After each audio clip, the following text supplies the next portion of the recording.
CPI da Varig pede agilidade em processos para que ex-funcionários recebam indenizações. A administração do Arco Metropolitano do Rio será transferida ao Departamento Nacional de Infraestrutura de Transportes. E estão abertas as inscrições para a escolha da bandeira do Parlamento Juvenil. O Jornal da Alerj está começando agora.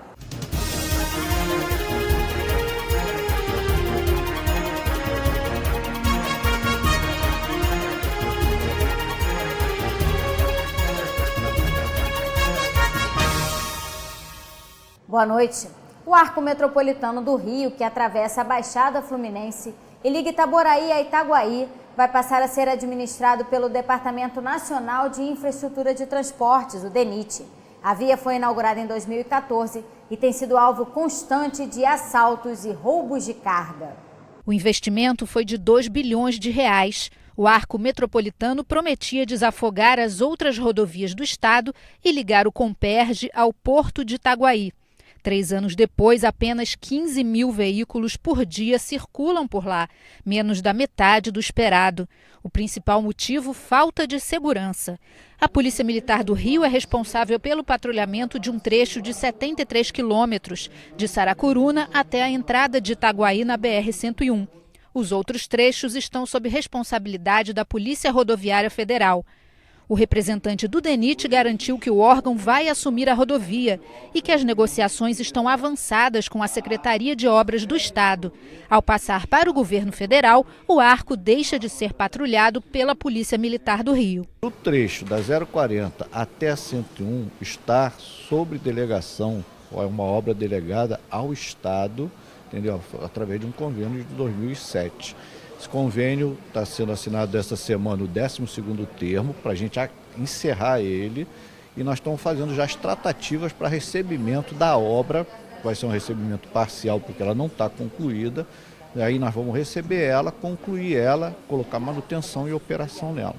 E estamos tratando com a Polícia Rodoviária a parte de segurança, que é a construção de 2 postos, entendeu? Para a polícia poder fazer a segurança dentro dos padrões da polícia. A segurança no Arco Metropolitano foi tema de uma audiência promovida pela CPI dos Areais e pela Comissão de Segurança Pública da Alerj. Os deputados mostraram preocupação com a rodovia, que tem problemas de iluminação e sinalização. Também faltam serviços como postos de abastecimento, enquanto sobram ocupações irregulares às margens da via. A representante da Câmara Metropolitana disse que é feito monitoramento do arco e que há projeto para a instalação de empreendimentos. Nós tivemos 71 ocorrências, dessas 71, 56 foram invasões, e dessas 56 invasões, somente 10 estão hoje em progressão, ou seja, que estão demandando uma ação ainda das prefeituras. Várias empresas aí, inclusive muitas empresas que operam grandes restaurantes nas outras rodovias já estão se mobilizando para se instalar ali no arco, né? Mas ainda são propostas, quer dizer, eles têm que chegar ao ponto de efetivar realmente. Eles fazem a consulta no momento que eles vão comprar terra, então eles fazem a consulta para ver se pode, se não pode, onde é melhor, né? Então essas consultas têm sido feitas, mas temos que esperar um pouco até isso se efetivar. Segundo o governo do estado, há expectativa de entrega da rodovia para uma concessionária. Para os parlamentares, as indefinições do estado e da União contribuem para a situação de abandono do Arco Metropolitano. Uma nova audiência será marcada para ouvir a Secretaria de Obras e o Departamento Estadual de Estradas de Rodagem. Primeiro, há um entendimento coletivo de que o arco é perigoso, e é mesmo, né? O episódio envolvendo os 3 vigilantes que foram mortos, a questão da falta de iluminação, a questão da ocupação irregular do solo urbano. Você chega no arco, você vê o mato alto, você vê uma placa que diz que não tem um posto de gasolina. Eu só espero verdadeiramente que, ao final dessa decisão, se é que vai para o governo federal, que o final não seja a privatização daquele espaço, transferindo para o usuário a responsabilidade pelo custo e manutenção daquela importante rodovia. Então, nós vamos estar realizando uma segunda audiência para ouvir aqui a Secretaria de Obras, a EMOP e o DR. O presidente da CPI da Varig se reuniu nesta terça-feira com os presidentes do Tribunal de Justiça e do Fundo de Pensão Aeros para solicitar agilidade na conclusão de processos de indenização dos ex-funcionários que tramitam na Justiça após a falência da companhia aérea. O Supremo Tribunal Federal manteve a decisão que condenou a União a indenizar a massa falida da Varig em aproximadamente 3 bilhões de reais. Os funcionários da Varig conseguiram uma vitória muito grande no Supremo Tribunal Federal, por causa da questão da defasagem tarifária. É uma vitória importante porque reúne um volume muito grande de recursos. Aliás, com a possibilidade, através de um acordo, não só de pagar a previdência, o fundo de pensão, a dívida previdenciária, mas também a dívida trabalhista. Então estivemos no Aeros, conversando com o presidente, de modo a alinhavar um encaminhamento de solução, mas que fique restrita à área administrativa. E também tivemos um encontro no Tribunal de Justiça com o presidente, que nos recebeu de uma forma muito gentil, porque é preciso que haja uma espécie de mutirão que caminhe no sentido de precipitar a solução, a partir da decisão do Supremo Tribunal Federal. O deputado Pedro Fernandes foi eleito presidente da Comissão de Defesa do Meio Ambiente da Alerj. O parlamentar assume a vaga do deputado Gustavo Tutuca, que foi nomeado secretário estadual de Ciência e Tecnologia. Grande honra assumir uma comissão da importância do meio ambiente. Eu que já fui secretário municipal de meio ambiente aqui no Rio de Janeiro, mas a gente tem um desafio maior, principalmente nessa questão do licenciamento ambiental, que é uma discussão que a gente tem que trazer para casa, principalmente em relação ao crescimento e desenvolvimento econômico do estado do Rio de Janeiro. Eu acho que é uma discussão que tem que ser implementada, respeitando, claro, a preservação do meio ambiente, mas acho que a gente tem que discutir a flexibilização das licenças para que a gente possa reaquecer a economia. Os enfermeiros que forem nomeados para cargos de gestor em unidades de emergência do Estado deverão ter certificado de especialista ou especialização na área antes de assumir o posto. A proposta da deputada enfermeira Rejane segue para a sanção do governador. Nesta terça-feira, os parlamentares discutiram o projeto de lei do Executivo que revoga o artigo 31 do decreto de lei que trata dos critérios para promoções dos oficiais do Corpo de Bombeiros Militar do Estado do Rio. De acordo com a proposta, o artigo prejudica a promoção aos postos superiores pelo critério de merecimento, impossibilitando os bombeiros de assumirem cargos como o de coronel. O projeto recebeu 10 emendas e retorna às comissões. Foi aprovado o projeto da deputada enfermeira Rejane, que obriga enfermeiros a terem certificado de especialista ou especialização em emergência para assumir cargos de gestão em unidades de emergência do Estado. Existem instituições privadas assumindo, inclusive, emergências de unidades públicas. E o que essas unidades privadas fazem? Pegam o recém-formado e colocam em cargos, em chefias, que são absolutamente,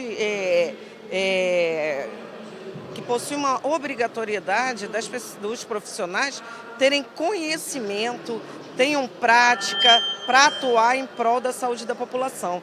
Esses profissionais recém-formados, eles não têm essa experiência toda de assumir um setor desse, que são os setores de emergência, que são assim, o primeiro local onde o acidentado, né, é atendido, que são as grandes emergências. Os parlamentares votaram o projeto do deputado Dica, que obriga empresas prestadoras de serviços de TV por assinatura a expedirem documento com a descrição dos pacotes contratados pelos clientes na adesão e em toda e qualquer negociação no decorrer do serviço.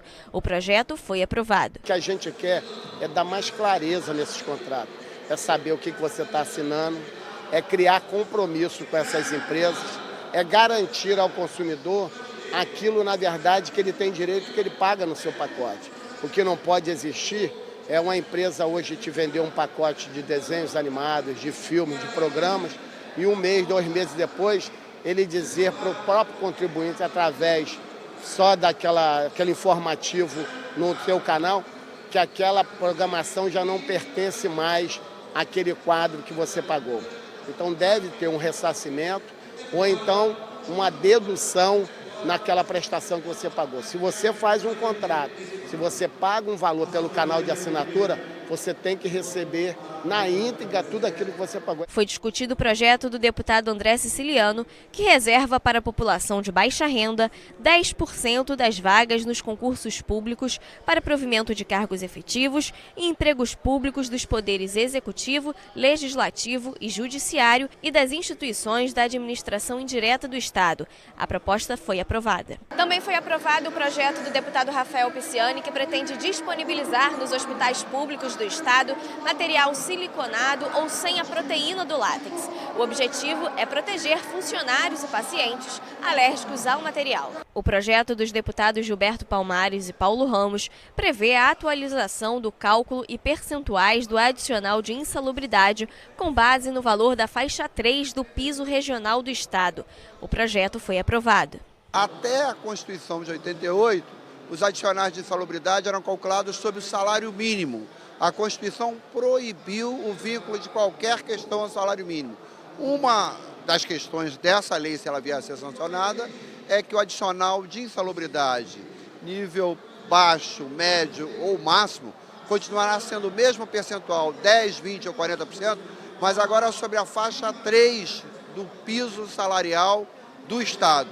Corrige a irregularidade que vinha sendo praticada e melhora um pouco, já que o piso regional hoje deve estar em torno aí de R$ 1.300, acima do salário mínimo. Os deputados votaram o projeto do deputado Zaqueu Teixeira, que pretende aprimorar a lei, que obriga empresas prestadoras de serviço de telefonia fixa, móvel, de TV por assinatura e de transmissão de dados via internet a oferecerem aos consumidores com contratos em atividade as mesmas condições para adesão aos novos planos e pacotes promocionais. Entre as mudanças, fica proibido empresas determinarem tempo mínimo de fidelização e multar o cliente por cancelar o contrato antigo quando este aderir aos novos planos. A proposta foi aprovada.